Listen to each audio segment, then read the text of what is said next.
ভাই বোনের সম্পর্ক রক্ষা করে চলবেন, কারণ ভাই বোনের সম্পর্ক যে ব্যক্তি রক্ষা করে চলে আল্লাহ তাআলা ওই ব্যক্তিকে অত্যন্ত ভালোবাসেন। বিশেষ করে আত্মীয়তার সম্পর্ক বিচ্ছিন্নকারী কোনোদিন আমার নবীর উম্মত হতে পারে না।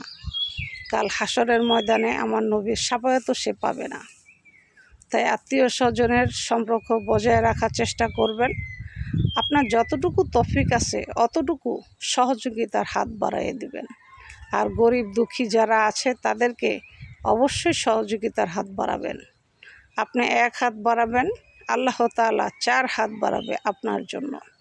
তাই কিপটামি করবেন না, গরিব মানুষের পাশে দাঁড়াবেন, আত্মীয় স্বজনের সম্পর্ক রক্ষা করে বেঁচে থাকার জন্য চেষ্টা করবেন। অনেক মানুষ আছে আত্মীয় স্বজন দেখলে চিনেই না, কে সে জানেই না।